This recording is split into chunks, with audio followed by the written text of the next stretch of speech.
Здравствуйте, друзья! Сегодня мы опять поговорим о выборе программы 3D-моделирования, в данном случае о программе для создания спецэффектов. Со мной мой сын Роберт, который у нас занимается в нашей небольшой артели спецэффектами. Он будет комментировать. Если вы собираетесь заниматься спецэффектами, вам нужно учесть, что заниматься отдельно спецэффектами вы, конечно, можете, есть такие программы, но учтите, что, по крайней мере, на первом этапе вам понадобится также изучить программы 3D-моделирования, потому что в вашей сцене со спецэффектами вам, скорее всего, понадобятся какие-то персонажи, которые будут перемещаться, вам понадобятся какие-то автомобили, там, я не знаю, космические корабли, какие-то предметы. Их тоже надо моделировать, а персонажи эти, как правило, во что-то одеты, значит, вам понадобится еще и создавать одежду. Это на первых порах. Возможно, потом вы достигнете успеха и будете работать исключительно над спецэффектами. Также вам может понадобиться создать ландшафт. Для этого существуют отдельные программы, например, Gaia. Кроме того, вам понадобится изучить программу для сборки всей сцены. Например, это может быть Adobe After Effects или Nuke. И, конечно же, неплохо бы знать видеоредактор для того, чтобы редактировать финальное видео. От выбора программы для создания спецэффектов зависит, насколько сложными могут быть спецэффекты и их набор. Итак, существуют различные программы, в которых можно создавать спецэффекты. Например, это программа Blender. Это программа для 3D-моделирования, но в ней тоже можно с помощью плагинов различных и с помощью встроенных средств создавать различные спецэффекты, довольно-таки сложные. У нее есть большой плюс в том, что она бесплатная, и поэтому она очень популярна, и очень много уроков, как делать и спецэффекты, как делать риггинг персонажей, как делать скульптинг и все прочее, все это вместе собирать. Но у нее есть определенные минусы, то есть она, например, не очень любит большие сцены, она начинает тормозить, и она работает в одном окне, что неудобно обычно для тех, кто занимается графикой. Второй вариант — это Maxon Cinema 4D. Это программа, которая была специально разработана для создания синематиков, то есть коротких видеороликов.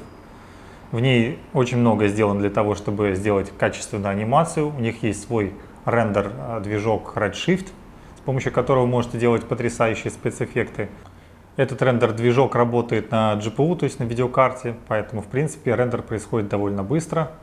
Но эта программа уже платная, и отдельно платный рендер-движок Redshift на GPU. Кстати, той же компании Maxon принадлежит программа скульптинга ZBrush, и у нее тоже сейчас появился рендер-движок Redshift. Так что, в принципе, вы можете совместить, если вы займетесь Cinema 4D, вы сможете делать и спецэффекты, и скульптить, как говорится, все у вас будет родное.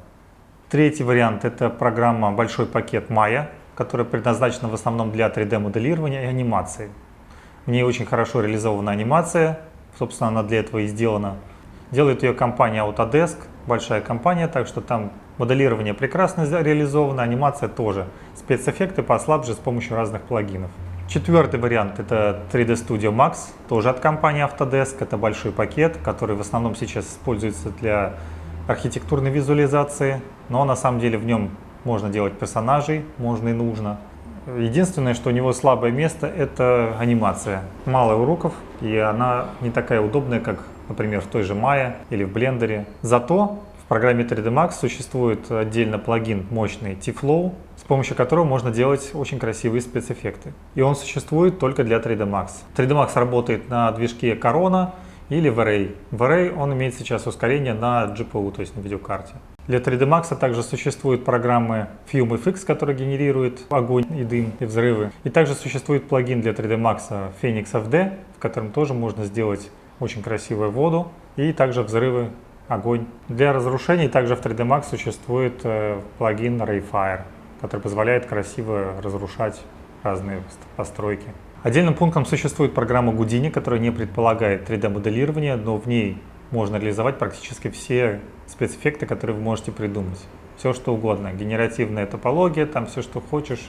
Взрывы, огонь, вода, ландшафты, все что хочешь. Разрушения любые. И если вы хотите заниматься спецэффектами, то я бы рекомендовал начать изучать именно Houdini, потому что это очень перспективная программа, за ней будущее.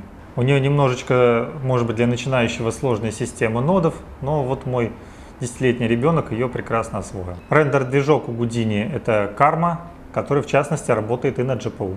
Также существуют спецэффекты реального времени. Это программы, в которых спецэффект генерируется прямо в реальном времени, когда вы меняете параметры.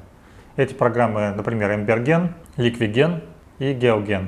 После того, как вы сделали спецэффект, его можно загрузить в какую-нибудь программу типа Unreal Engine и дальше использовать в своих видеороликах. Это такой движок для создания игр. Некоторые очень известные игры сделаны на этом движке. Наши любимые MechWarrior и Mortal Kombat. Да, и в них очень красивые тоже взрывы. Unreal Engine отличается как раз тем, что там эффекты все и все вообще. Там и моделирование примитивненькое такое есть. И все это происходит в реальном времени. То есть вы можете двигаться прямо по сцене и смотреть, что у вас там горит, что у вас там какие вы только что сделали, какие-то ландшафт какой-то смоделировали, какой-то поставили спецэффект, а он у вас там отображается, вы можете включить как игру и посмотреть, как это будет выглядеть. Для игрового движка Unreal Engine также существуют специальные спецэффекты красивые, которые можно установить отдельно плагином.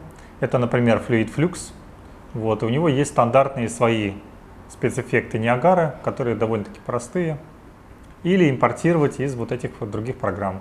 Вообще спецэффекты реального времени, они, конечно, попроще, чем те, которые рендерятся на рендер-движке днями или неделями. Но, как правило, сцены со спецэффектами довольно динамические, поэтому разницу бывает часто не видно.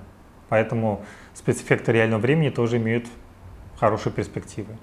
Если вы сейчас еще пока не зарабатываете на спецэффектах и на 3D-моделировании, то лучше рендерить у себя дома на видеокарте, потому что это будет гораздо быстрее, чем на процессоре. Или заплатить небольшую денежку и рендерить в облаке.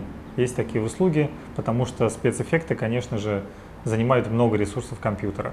Если вы начинаете заниматься 3D с нуля, то я бы сейчас вам порекомендовал заниматься или Houdini, или Cinema 4D, потому что и там эффекты отличные. Cinema 4D позволит вам еще и заниматься 3D-моделированием, то есть как бы полный комплект вам реализует, а Houdini позволит вам сосредоточиться конкретно на спецэффектах. Если же вы выбираете, когда у вас уже есть знание какого-то пакета 3D-моделирования, то, соответственно, ваш выбор будет зависеть от того, что я вот сейчас рассказал про плагины и про возможности.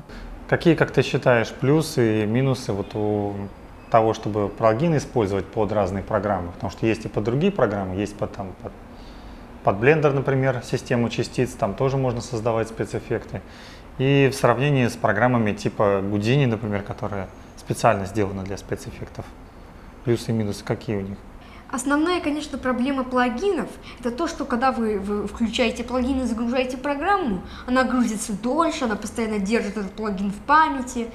Но плюсы – то, что вы можете прямо создавать в программе, никуда не выходить, потом нажать на кнопочку, откроется плагин, создать то, что вы хотите, там какой-нибудь дым-огонь, и там же и поставить это на рендер.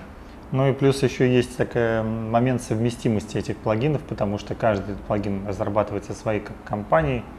То есть, например, T-Flow и Phoenix FD – это отдельные плагины, и поэтому они, по идее, совместимы, они работают совместно, но могут возникнуть какие-то проблемы совместимости. А Houdini – это единая программа, в которой сразу все спецэффекты собрались, потом вы экспортировали их.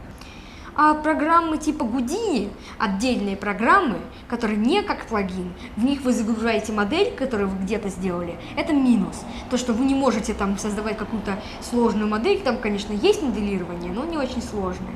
Вы загружаете какую-то модель, которую вы смоделировали в другой программе, там надо экспортировать и импортировать. Это занимает немножко времени, не всегда это удобно.